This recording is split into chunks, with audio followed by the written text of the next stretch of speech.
Di sebuah rumah tua berdinding batu model zaman Belanda, berdiri sendiri di dekat perkebunan dan sungai.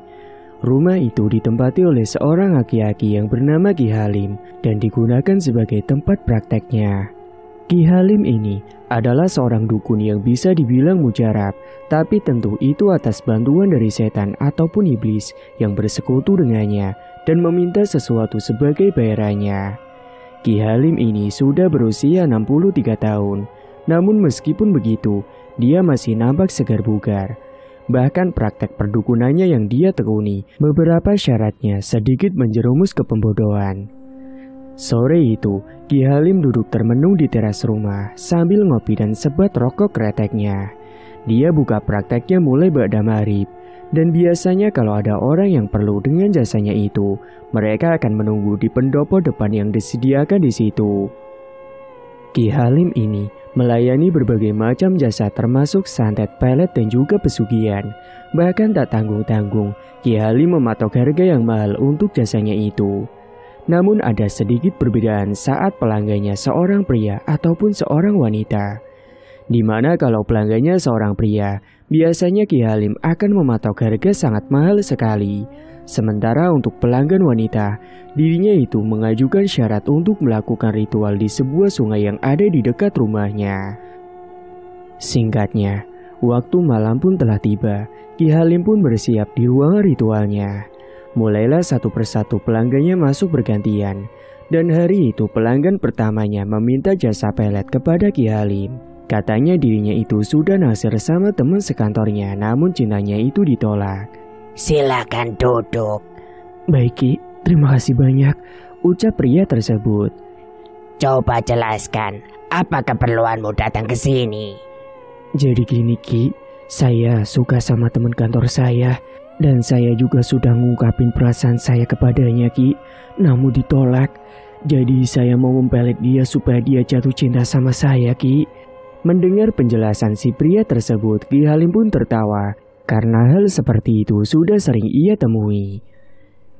Itu gampang, tapi sebelumnya kamu harus membayar maharnya dulu 2 juta. Bagaimana? Apakah kamu setuju? Iya Ki, saya setuju, asalkan wanita itu jadi milik saya Ki.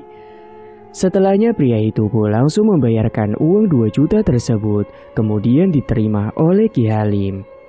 Kalau begitu, kita lakukan ritualnya sekarang saja. Dan Ki Halim pun mulai melakukan ritualnya. Saat itu Ki Halim langsung membacakan mantranya. Tak lupa dengan kemenyan yang dihadapannya itu yang sudah dinyalakan. Ki Halim mengambil sebuah botol wewangian kecil dari dalam kotak simpanannya. Kemudian botol minyak itu dijambi-jambi olehnya. Bahkan setiap Ki Halim melakukan ritual-ritualnya itu, kesiur angin pasti masuk ke dalam ruangan tersebut, seakan menandakan ada sosok yang hadir kala itu. Suasana di dalam ruangan pun mendadak mencekam. Pria itu merinding melihat Ki Halim melakukan ritualnya. Hingga sesaat kemudian, nampaklah sebuah bayangan putih yang melintas masuk ke dalam botol minyak wangi yang sedang dipegang oleh Ki Halim. Dan selang beberapa saat, setelahnya Ki Halim pun memberikan botol minyak wewangian itu kepada pria tersebut. Bawalah botol minyak ini. Nanti kamu oleskan minyak itu pada pakaianmu saat kamu mau berangkat ke kantor. Dan campurkan sedikit ke minuman. Kemudian minuman itu berikan kepada wanita yang kamu sukai. Dan pastikan wanita itu harus meminum minuman itu. Apakah kamu paham? Pria tersebut pun menganggukkan kepalanya pertanda ia paham. Ya sudah, ritual sudah selesai, kamu boleh pulang. Setelah pria itu selesai, kini giliran orang lain yang masuk menyampaikan keinginannya, dan begitu pun seterusnya. Pelanggan yang kedua kali ini, seorang laki-laki juga. Dia datang ke situ untuk melakukan santet karena dendam terhadap salah satu temannya yang telah menipu saat menjalankan kerjasama dalam urusan bisnis. Apa keperluanmu datang kemari? Tanya Ki Halim kepada pelanggan keduanya. Gini Ki, saya datang ke sini mau minta tolong untuk membalaskan dendam saya pada teman saya Ki. Dia sudah menipu saya dan saya ingin dia hidupnya menderita. Tolong santetkan dia Ki. Ki Halim pun mangguk-mangguk mendengarkan penjelasan orang itu. Bisa kan Ki? Tentu saja bisa, itu perkara mudah bagiku. Tapi sebelumnya, dirimu harus membayar maharnya terlebih dahulu. Berapa Ki maharnya? 3 juta, apakah kamu sanggup? Baik Ki, yang penting pasti itu jaminan berhasil kan Ki? Kamu jangan meremehkanku. Sudah banyak orang yang datang ke sini dan rela antri. Apa itu tidak bisa meyakinkanmu? Iya Ki, saya yakin Ki. Setelahnya pria itu pun langsung membayar maharnya terlebih dahulu. Baiklah, kalau gitu kita lakukan ritualnya sekarang juga. Segera Ki Halim pun melakukan ritualnya kembali.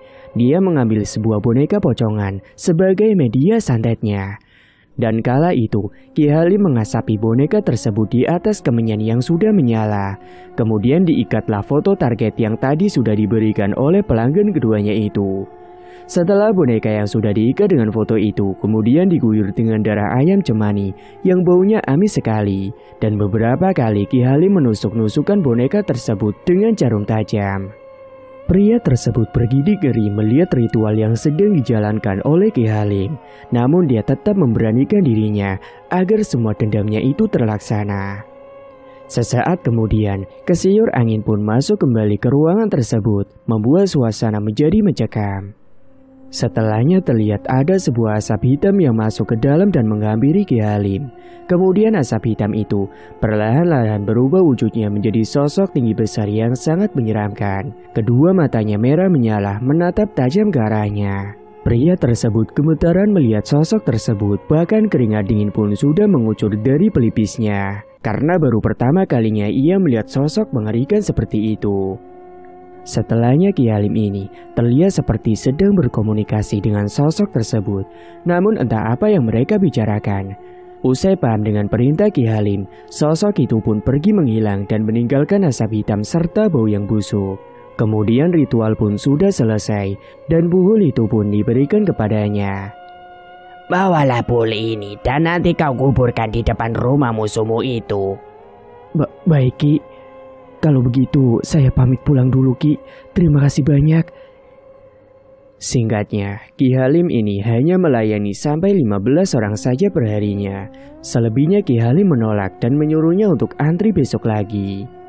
Dan kala itu, Ki Halim sempat melihat ada di antara pelanggannya itu seorang wanita yang kelihatan masih berumur 20 tahunan.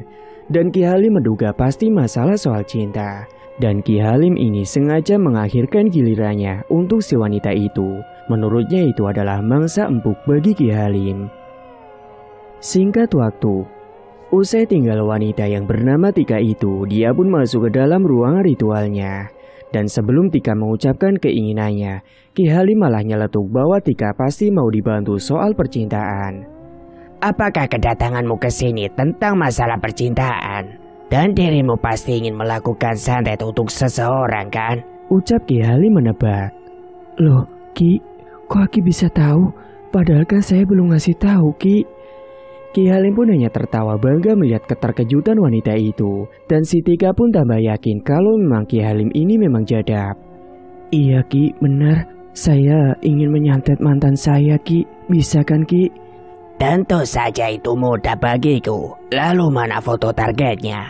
Kemudian Tika pun memberikan foto tersebut kepada Ki Halim.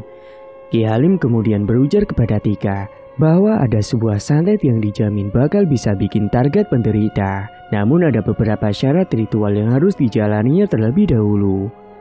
Tapi sebelum itu, ada sebuah santet yang dijamin bakal bisa membuat target semakin menderita. Namun kamu harus melakukan beberapa ritualnya. Apakah kamu sanggup untuk melakukan ritual itu nanti sendiri? Begitu ya Ki. Tapi maksudnya gimana Ki? Saya masih belum paham. Nanti kamu harus bersemedi sendiri di batu besar dekat sungai nanti malam. Apakah dirimu sanggup? Kemudian Tika pun terdiam sejenak. Sebenarnya dia takut, namun karena dia ingin sekali membalaskan dendamnya itu, akhirnya dia pun menyanggupinya. Iya baik Ki, saya nggak apa-apa asalkan mantan saya itu benar-benar menderita Ki. Tentu saja, aku jamin itu. Kemudian Ki Halim lanjut menuturkan kalau nanti dia akan didatangi sosok penunggu sungai itu. BTW, sebenarnya Ki Halim ini mau berbohong karena dia hanya akan melakukan ritual santet seperti biasanya. Dia hanya ingin menjebak Tika kala itu. Tika pun yang tidak tahu, dia pun manut saja. Dan sebelumnya Ki Halim ini menyiapkan dupa yang sudah dicampur dengan ramuan penidur agar Tika nanti pingsan tanpa sadarkan diri. Di dalam ruangan itu, sebelumnya Ki Halim ini melakukan ritualnya terlebih dahulu untuk persiapannya. Dan setelahnya nanti baru Tika diajak untuk melakukan ritual bersemedi di batu besar yang ada di dekat sungai. Ki Halim pun di situ mulai merapalkan mantranya dengan mulut yang terus berkomat-kamit. Setelahnya dia langsung mengambil boneka pocongan yang lalu diasapkan di atas kemenyan. Saat itu juga Halim menyebutkan nama mantannya Tika yang sudah diberitahukan. Sambil Ki Halim ini menusuk-tusukkan boneka itu dengan jarum yang tajam. Kemudian kesiur angin masuk ke dalam ruangan tersebut. Tika pun kala itu merinding. Hawa dingin malam pun merasuk ke dalam tulang. Sesaat kemudian Tika dikejutkan dengan sebuah asap hitam yang tiba-tiba masuk. Dan bersamaan dengan itu muncullah bau busuk yang sangat menyengat sekali. Setelahnya terlihat Ki Halim ini berkomunikasi dengan asap hitam itu. Yang entah itu wujud apa karena si Tika hanya melihatnya sebuah asap saja. Beberapa saat kemudian, ritual di ruangan itu pun sudah selesai. Setelahnya Ki Halim mengajak Tika untuk pergi ke sungai untuk dia nanti melakukan semedi di batu besar.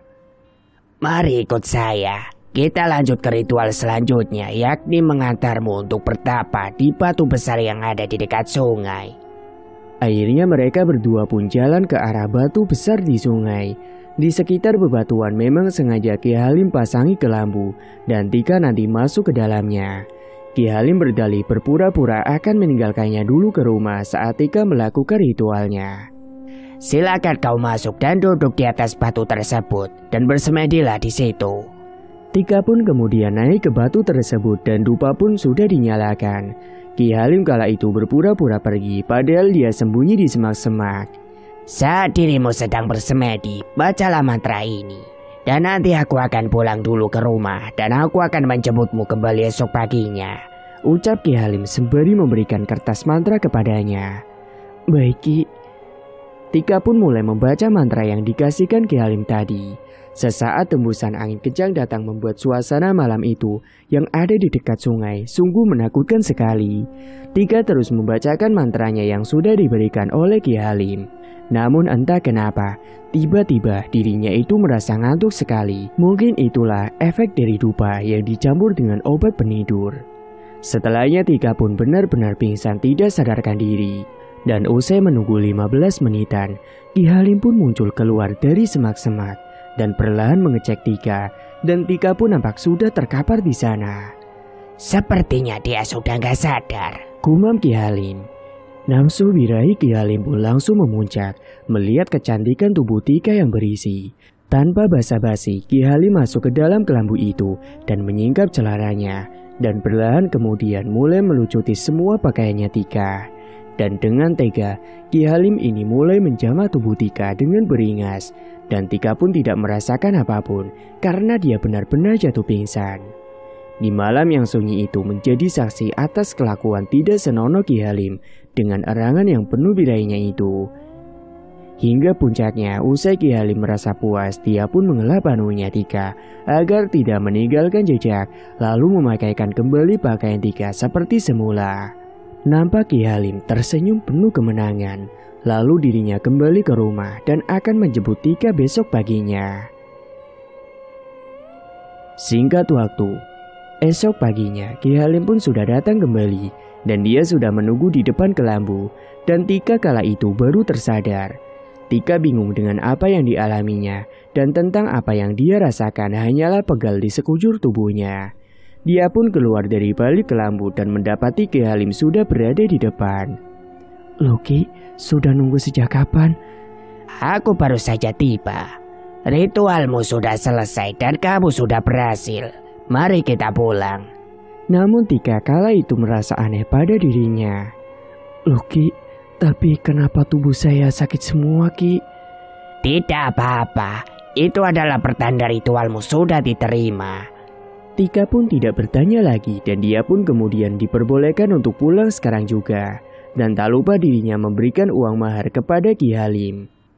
Sungguh kala itu, Ki Halim mendapatkan dua keuntungan, di mana dia juga mendapatkan uang, dia juga mendapatkan kenikmatan dari tubuh wanita cantik tersebut. Ternyata apa yang dilakukan Ki Halim tidak hanya sekali, bahkan pelanggan wanita sebelumnya pun, Ki Halim juga melakukan hal yang sama, seperti yang dilakukan kepada Tika tadi.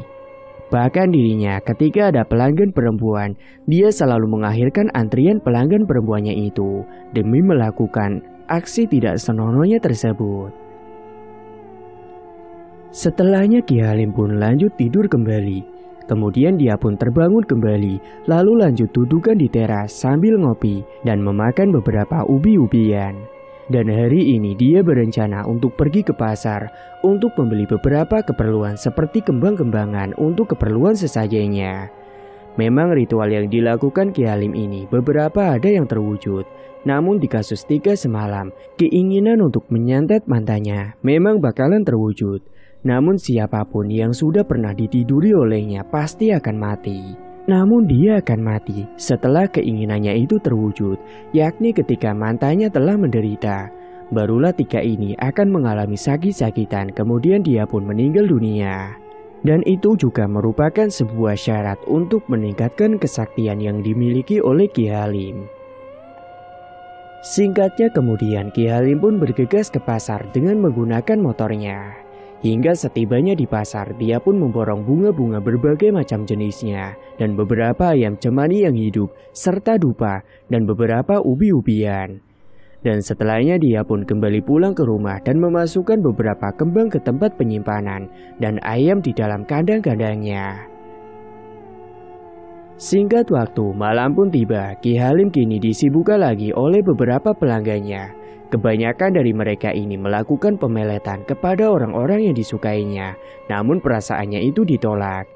Namun ternyata ada dua pelanggan wanita, yang satu sudah menikah, seumuran 40 tahunan, tapi masih cakep, sementara yang satunya lagi masih remaja 20 tahunan. Ki Halim pun kemudian merelakan satu pelanggan wanitanya untuk lolos dari korbannya itu. Akhirnya Ki Halim memilih si wanita yang sudah berumur 40 tahunan, yang kala itu bernama si Ovi. Karena dia lagi pengen spek dewasa, toh juga Ovi bodinya menggoda bagi Ki Halim. Kemudian Ki Halim pun melayani wanita berumur 20 tahunan itu terlebih dahulu. Dan seperti biasa, lagi-lagi masalah soal cinta. Wanita itu pun masuk ke dalam ruangan ritual dan dia pun menjelaskan maksud kedatangannya. Apa yang aku perlu bantu untukmu? Saya mau nyantet mantan saya, Ki. Pokoknya dia harus menderita, Ki. Kemudian Ki Halim pun meminta foto target kepada wanita tersebut dan wanita tersebut pun memberikan fotonya. Tapi sebelum kita melakukan ritualnya, apakah kamu sudah menyiapkan maharnya? Berapa, Ki, maharnya? 1 juta saja. Kemudian wanita itu pun langsung mengambilkan uang yang ada di dalam dompetnya dan memberikan langsung kepada Ki Halim. Setelahnya Ki Halim pun mulai melakukan beberapa ritual dan Ki Halim mengambil sebuah boneka serta jarum tajam. Kemudian boneka itu diasapi di atas kemenyan dan dibacakan beberapa mantra serta foto mantan yang ditempelkan di boneka tersebut. Kemudian boneka itu diberikan kepada wanita tersebut. Bawalah boneka ini dan kamu tusuk-tusuk boneka itu semaumu setiap malam. Dijamin mantanmu itu pasti bakalan menderita. Baik, Ki, saya paham. Kalau begitu, saya pulang dulu, Ki. Dan setelahnya lanjut ke pelanggan terakhir, yakni si Ovi. Ternyata kemauan Ovi beda dari yang lain. Dia ingin melakukan penglarisan. Saat itu, Ovi pun masuk ke dalam ruang ritual dan menemui Ki Halim. Apa keperluanmu datang kemari? Saya mau melakukan penglarisan, Ki. Saya ingin usahaku lancar dan banyak yang beli, Ki. Kemudian Ki Halim pun menanyakan apa usaha yang dijalaninya. Dan wanita tersebut menjelaskan kalau dirinya dan juga suaminya berjualan mie ayam. Itu mudah, tapi ada beberapa syarat yang harus kamu jalani terlebih dahulu. Pertama, Ritual dengan saya, dan nanti kamu ritual sendiri bersemedi di batu besar dekat sungai. Bagaimana? Apakah kamu sanggup? Akhirnya Ovi pun menyanggupi dan dirinya pun memberikan mahar kepada Ki Halim. Kalau begitu, kita langsung mulai ritualnya sekarang juga.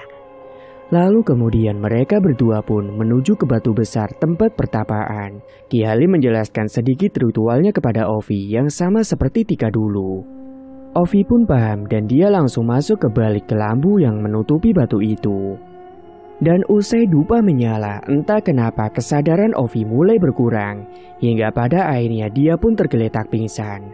Beberapa menit kemudian Ki Halim pun menghampirinya dan mendapati Ovi telah tergeletak. Dan dengan cepat, Ki Halim pun melepaskan pakaiannya sendiri dan membuka dress yang kebetulan Ovi pakai. Dan dengan beringas, Ki Halim pun mulai menjamah tubuh Ovi yang tidak sadarkan diri itu. Belum puas, Ki Halim pun membolak-balikan si Ovi sesuai dengan keinginannya. Bahkan Ovi tidak sadar diperlakukan seperti itu. Hingga selang beberapa menit setelahnya, Ki Halim pun memakaikan kembali dan menata Ovi seperti semula. Dia pun lalu meninggalkannya dan akan datang lagi besok paginya. Singkat waktu, Ovi pun tersadar. Dirinya merasa pegal-pegal semua dan dia tidak ingat apa yang terjadi pada dirinya itu semalam. Ternyata Ki Halim juga sudah menunggu di depan dan dia berucap kalau ritualnya itu sudah selesai dan juga berhasil. Namun kemudian Ovi ini menanyakan tentang rasa pegal yang dialami dirinya itu. Tapi Ki, kenapa tubuh saya pegel-pegel semua ya Ki? Kamu tidak perlu khawatir. Itu adalah pertanda ritualmu sudah diterima dan sudah berhasil. Akhirnya Ovi pun manut dan mereka pun kemudian pulang kembali ke rumahnya Ki Halim untuk melakukan ritual yang kedua. Mereka masuk ke dalam ruang ritual kembali. Ki Halim langsung membakar dupa. Dia berkomat kamit membacakan mantranya.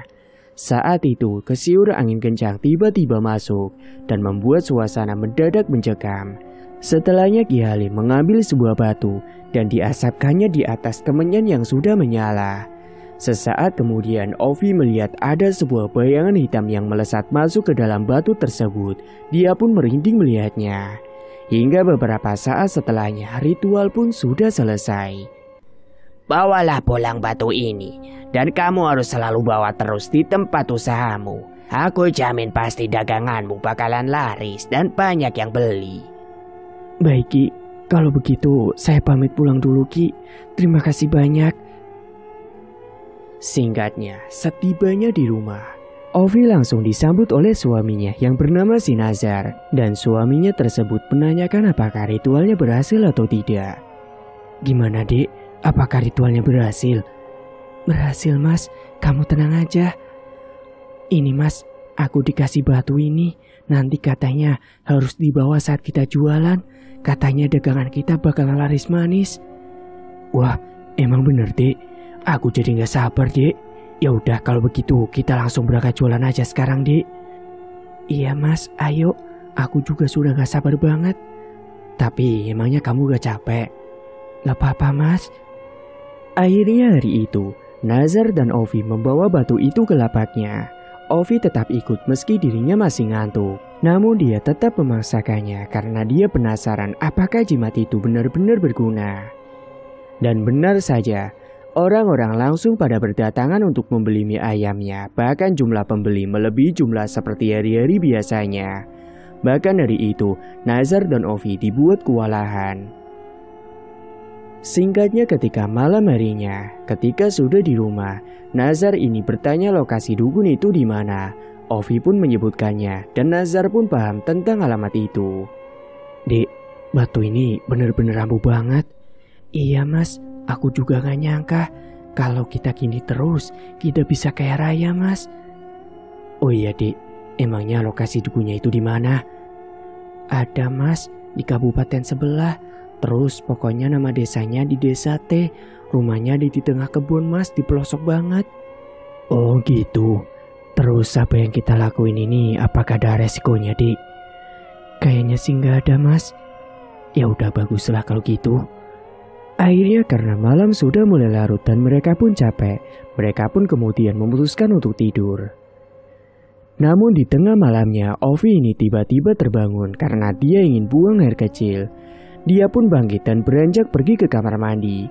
Namun saat dia berjalan ke kamar mandi, tiba-tiba saja dia dikagetkan dengan suara langkah kaki dari belakang tubuhnya.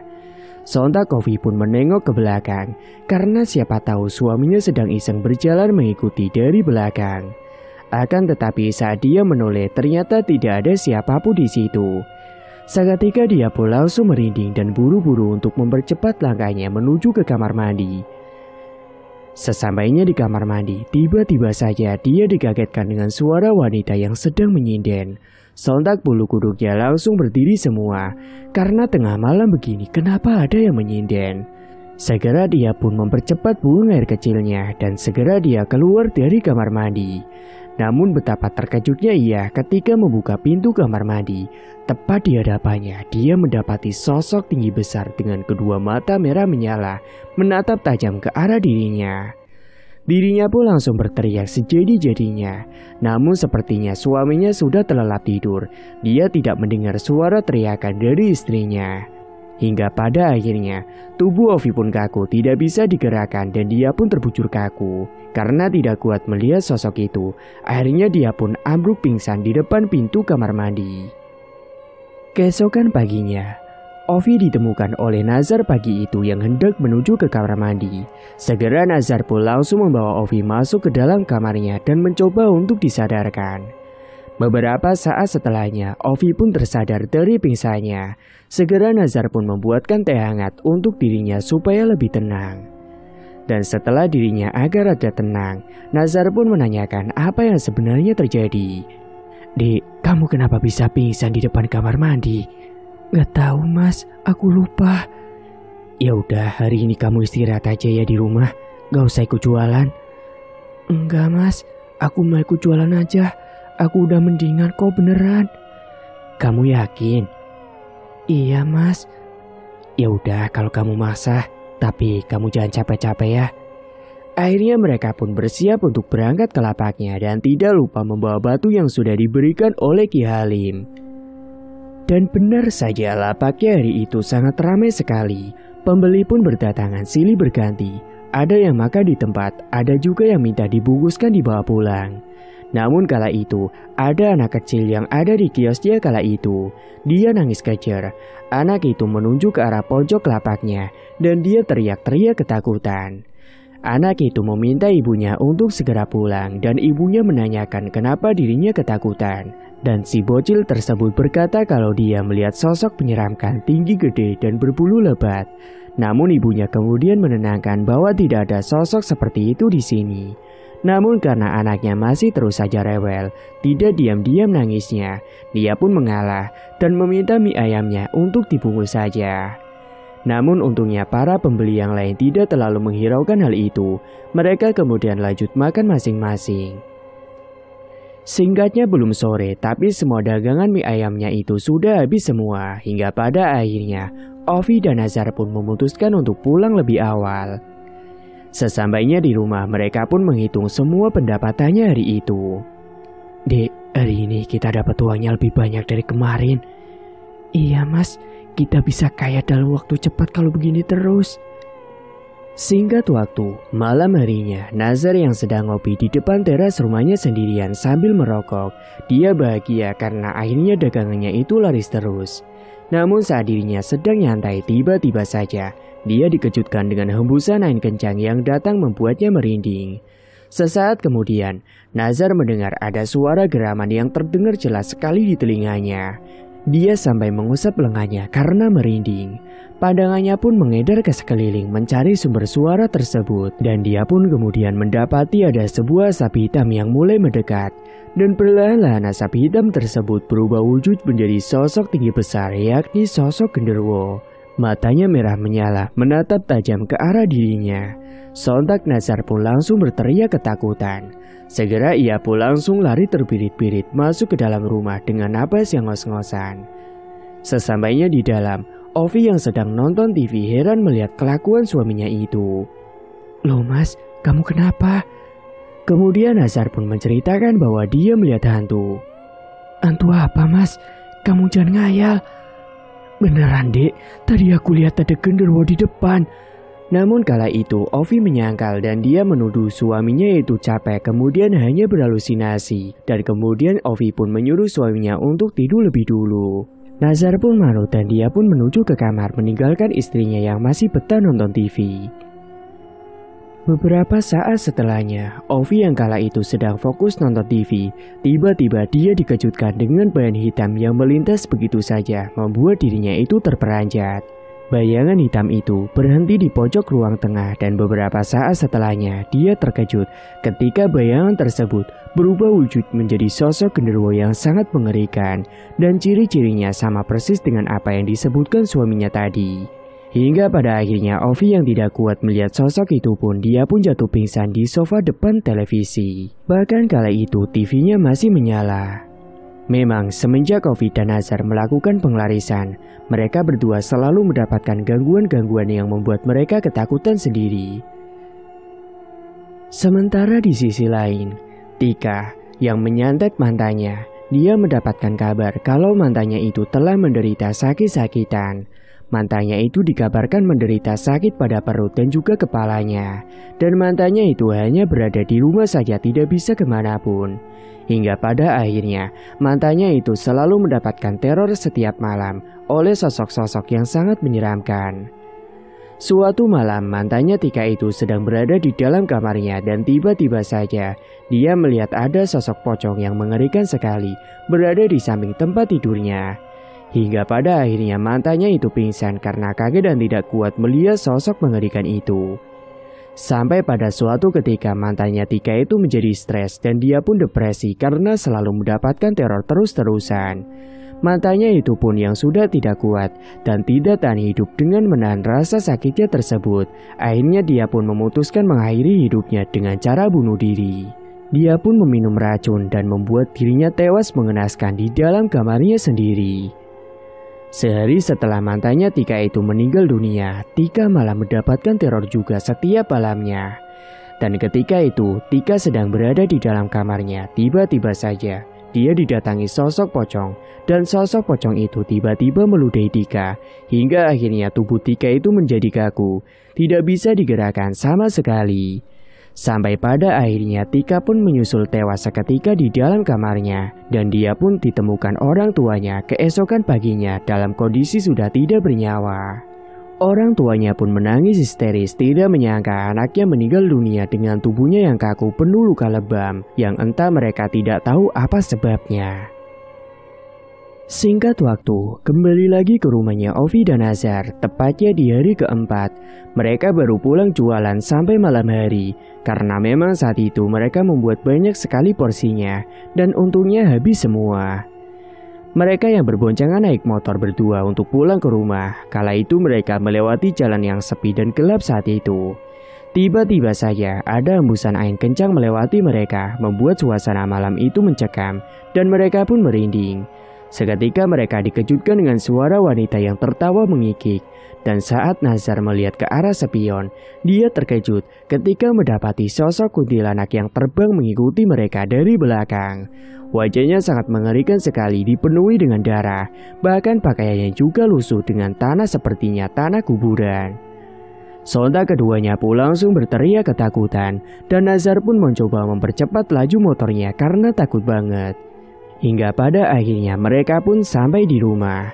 Dan sesampainya kala itu, Ovi langsung pergi ke kamar mandi untuk segera mandi dan keramas karena seharian dia belum mandi.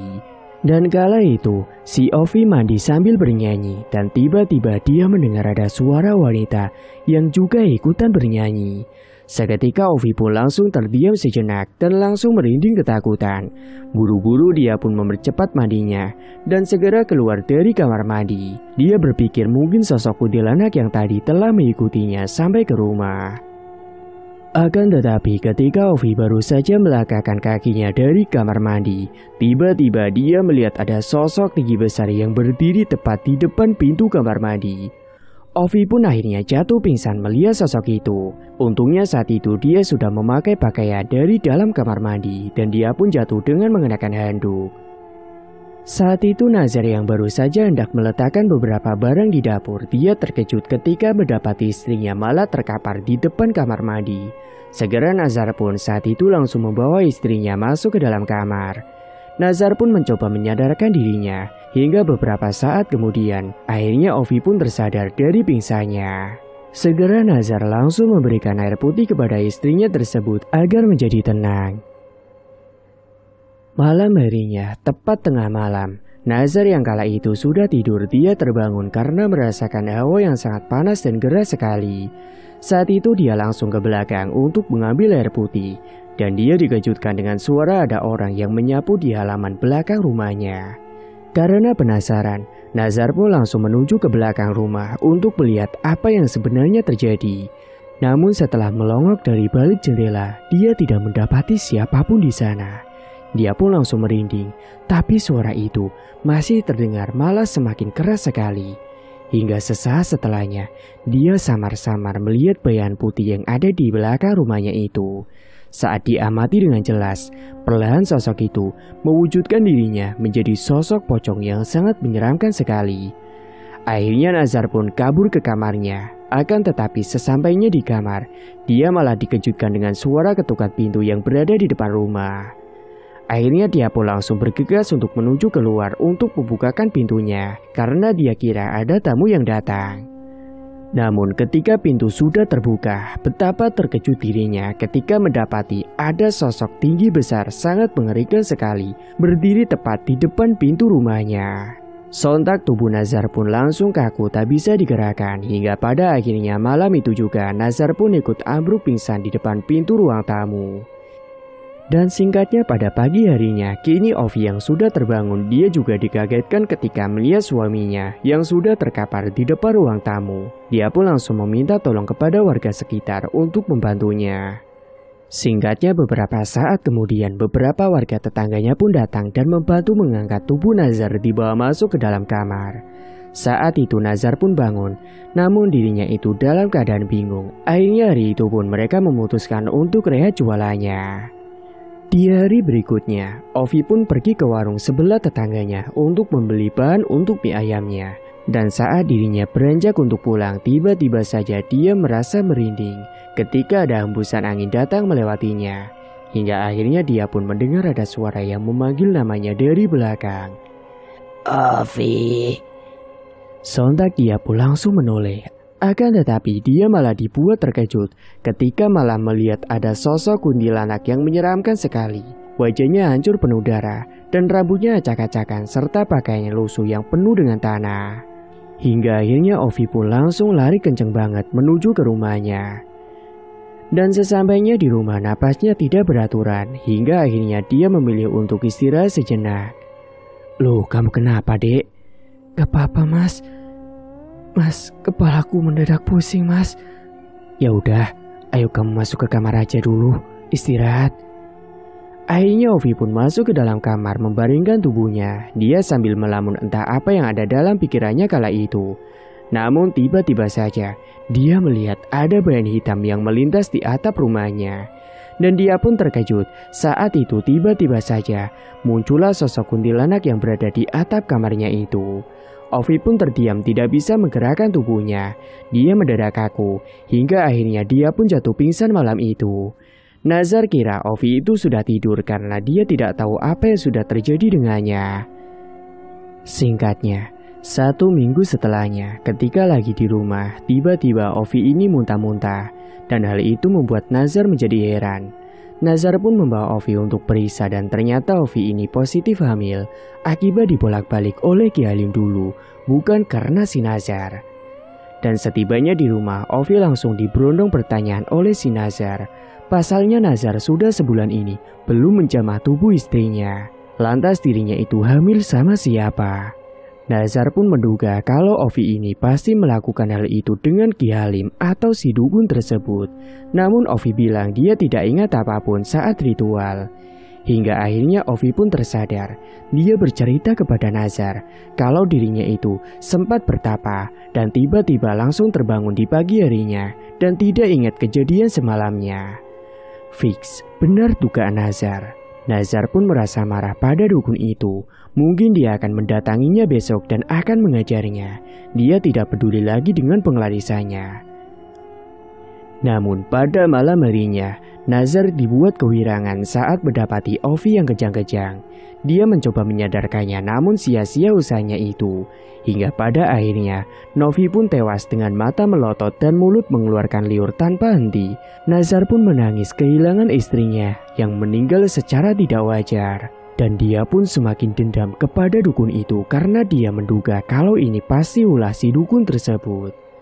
Dan pagi hari itu pun rencana Nazar untuk pergi ke dukun tersebut pun tertunda karena harus memakamkan jenazah Ovi.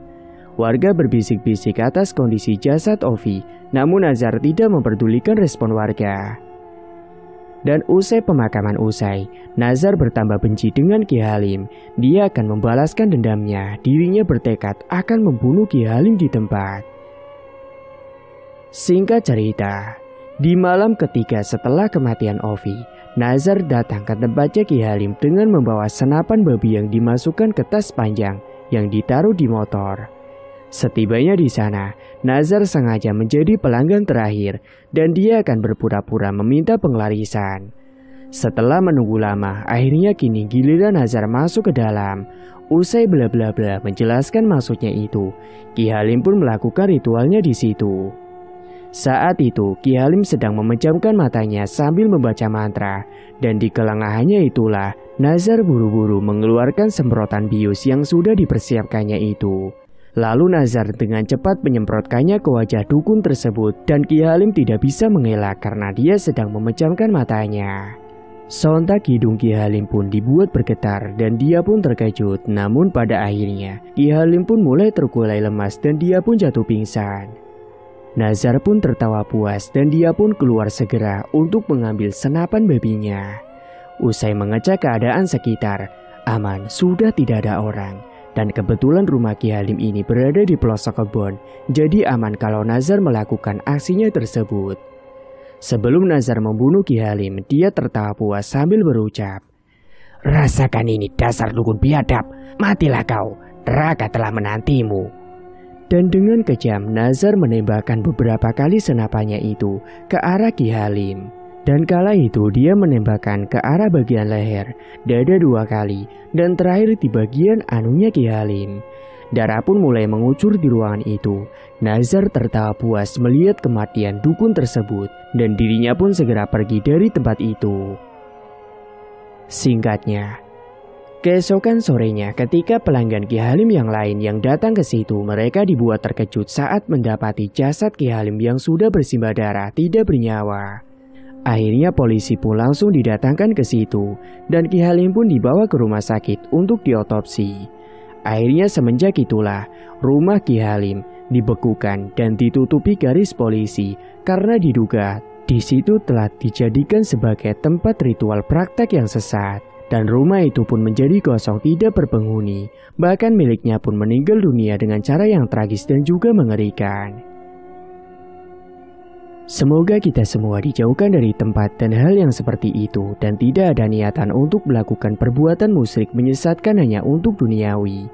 Nafsu bisa membuat seseorang menjadi budak dan membuat diri mereka menjadi tidak berakal. Dan perbuatan dukun itu hanyalah tipu daya semata karena di dalamnya juga dia melibatkan iblis yang pandai menipu manusia. Semoga kita semua dijauhkan dari hal-hal semacam itu. Tamat. Cerita pun selesai. Terima kasih bagi Mas E dan Mbak E yang sudah setia menyimak cerita ini sampai akhir. Dan bagi yang belum menekan tombol subscribe, silakan klik tombol subscribe sekarang juga. Dan semoga kalian semua dimanapun berada selalu sehat-sehat semua dan dimudahkan segala urusannya. Dan sampai jumpa lagi di cerita terbaru yang akan Mang Ripan bawakan nantinya.